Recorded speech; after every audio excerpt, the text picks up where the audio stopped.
Bismillahirrahmanirrahim. Assalamualaikum warahmatullahi wabarakatuh. Alhamdulillahirabbil alamin. Wassalatu wassalamu ala asrofil anbiya'i wal mursalin wa ala alihi wa sahbihi rasulillahi ajmain. Amma ba'du. Perkenalkan, nama saya Rani Amalia dengan nomor induk mahasiswa 1202020128. Dengan rekan saya yang bernama Nanda Ratna Pratiwi dengan nomor induk 1202020115. Di sini kami akan mempresentasikan materi mata kuliah psikologi belajar yang berjudul Teori Belajar Kognitif. Nah, dengan dosen pengampu Ibu Dr. Hajah Ratu Suntiah MAG dengan Bapak Asep Gustiana MAG. Langsung saja kita mulai. Yang pertama mengenai apa itu teori kognitif. Nah, kognitif itu apa ya? Nah, jadi teori kognitif itu meliputi kegiatan-kegiatan mental yang sadar seperti berpikir, mengetahui, memahami, dan kegiatan konsepsi mental seperti sikap, kepercayaan, dan penghargaan. Yang kemudian itu merupakan faktor yang menentukan di dalam perilaku. Di dalam teori kognitif ini terdapat suatu intens yang kuat dalam jawaban atau responnya atas akibat dari perilaku yang tertutup. Sebab di dalam hal ini sulit mengamati secara langsung proses berpikir dan pemahaman, dan juga sulit menyentuh serta melihat sikap, nilai, dan kepercayaan. Nah, selanjutnya menurut teori kognitif yang dikemukakan oleh Greenwald dan Petty pada tahun 1968 dan Ostrom dan Brecht pada tahun 1981 memusatkan bahwa respon kognitif itu yaitu suatu usaha untuk memahami apa yang difikirkan orang sewaktu mereka dihadapkan pada stimulus persuasif. Nah, bagaimana pikiran serta proses kognitif menentukan apakah mereka mengalami perubahan sikap dan sejauh mana perubahan itu terjadi. Selanjutnya, yang kedua ada elemen kognitif. Elemen kognitif ini tuh seperti bagian dari kognitif. Nah, teori kognitif dipercaya bahwa perilaku seseorang itu disebabkan adanya satu rangsangan atau stimulus, yakni suatu objek fisik yang mempengaruhi seseorang dalam banyak cara. Nah, teori ini mencoba melihat apa yang terjadi di antara stimulus atau responnya, rangsangannya, serta jawaban seseorang terhadap rangsangan tersebut. Atau dengan kata lain seperti bagaimana rangsangan tersebut diproses dalam diri seseorang. Menurut teori kognitif, semua perilaku itu tersusun secara teratur. Nah, individu mengatur pengalamannya ke dalam aktivitas untuk mengetahui yang kemudian memacaknya gitu ke dalam susunan kognitifnya, serta susunan ini menentukan jawaban dari seseorang. Cognition menurut Neisser adalah aktivitas untuk mengetahui, misalnya kegiatan untuk mencapai yang dikehendaki pengaturannya dan penggunaan pengetahuan. Hal ini adalah sesuatu kegiatan yang dilakukan baik oleh organisme apapun oleh orang per orang. Nah, selanjutnya kognisi itu adalah dasar-dasar dari unit teori kognitif. Ia merupakan representasi internal yang terjadi antara suatu respon dan yang bisa menyebabkan terjadinya jawaban. Selanjutnya, hubungan ini dapat digambarkan sebagai berikut. Stimulus, cognition, and response. Seseorang mengetahui adanya stimulus, kemudian memprosesnya ke dalam kognisi, yang pada akhirnya kognisi itu dapat menghasilkan dan menyebabkan adanya jawaban.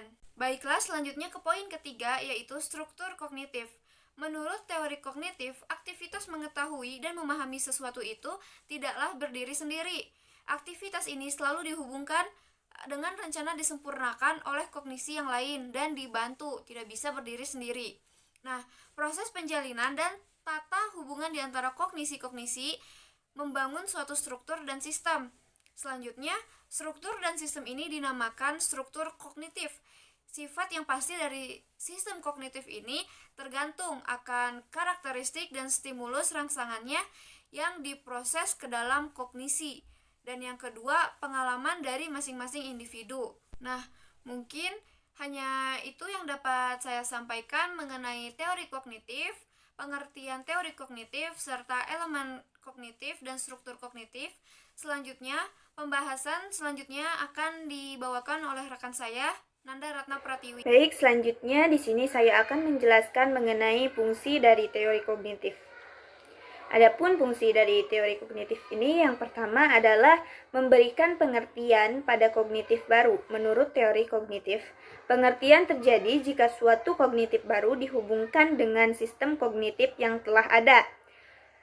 Kognitif membentuk atribut-atribut tertentu tergantung pada bagaimana ia berinteraksi dengan satu atau lebih sistem kognitif. Yang kedua, fungsi dari kognitif yaitu menghasilkan emosi. Interaksi antara kognisi dan sistem kognitif tidak hanya memberikan pengertian pada kognisi saja, tetapi dapat pula memberikan pengertian pada kognitif.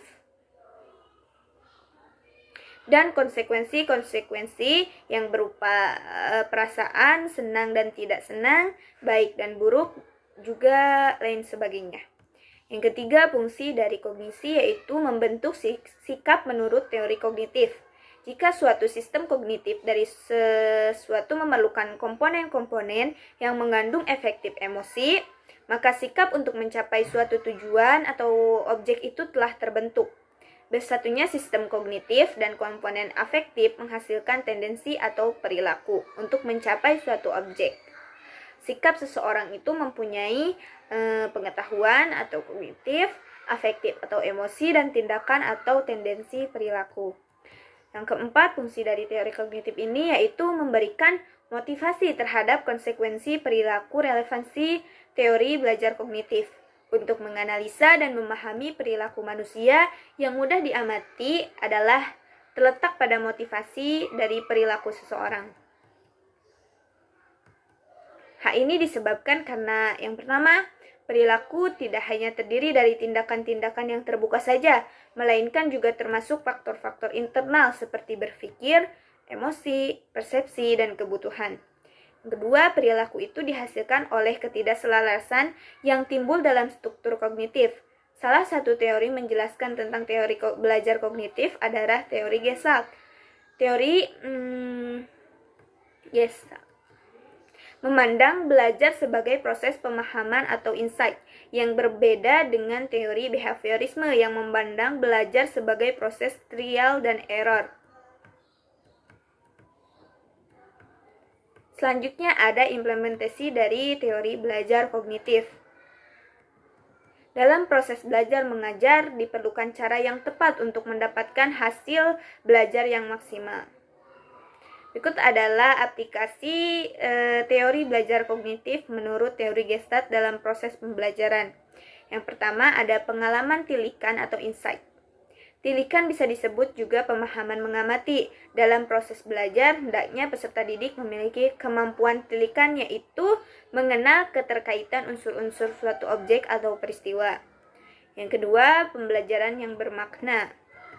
Dalam hal ini, unsur-unsur yang bermakna akan sangat menunjang pembentukan tilikan dalam proses pembelajaran. Hal ini sangat bermanfaat dalam membantu peserta dalam menangani suatu masalah. Jadi, hal-hal yang dipelajari para peserta didik hendaknya memiliki makna yang jelas dan logis dengan proses kehidupannya. Yang ketiga, perilaku bertujuan. Suatu perilaku akan terarah pada tujuan. Proses pembelajaran akan berjalan efektif jika para peserta didik mengerti tujuan yang ingin dicapainya. Jadi, hendaknya para guru membantu para peserta didik untuk memahami arah dan tujuannya. Yang keempat, prinsip ruang hidup. Perilaku individu memiliki hubungan dengan tempat dan lingkungan dia berada. Jadi, materi yang diajarkan harus berhubungan dengan situasi dan kondisi lingkungan kehidupan dari individu itu sendiri. Yang kelima, ada transfer dalam belajar, yaitu proses pemindahan pola tingkah laku dalam situasi pembelajaran tertentu ke situasi lain.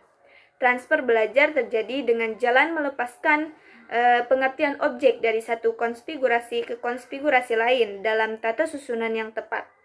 Transfer belajar akan terjadi apabila peserta didik telah menangkap prinsip-prinsip pokok dari suatu persoalan dan menemukan generalisasi untuk kemudian digunakan dalam memecahkan masalah pada situasi lain. Penerapan prinsip-prinsip teori kognitif menurut teori Gestalt dalam pembelajaran. Yang pertama, Aktivitas suatu cabang olahraga harus dilakukan secara keseluruhan, bukan sebagai pelaksanaan gerak-gerak secara terpisah. Yang kedua, tugas utama dari guru atau pelatih adalah untuk memaksimalkan transfer dari latihan di antara berbagai kegiatan. Pola umum atau konfigurasi perlu untuk mempermulus terjadinya transfer di antara berbagai kegiatan. Yang ketiga, penggunaan faktor insight untuk memecahkan masalah. Pemberian contoh pada siswa akan membantu siswa dalam mengamati dan memahami suatu masalah, sehingga dia dapat menyelesaikannya.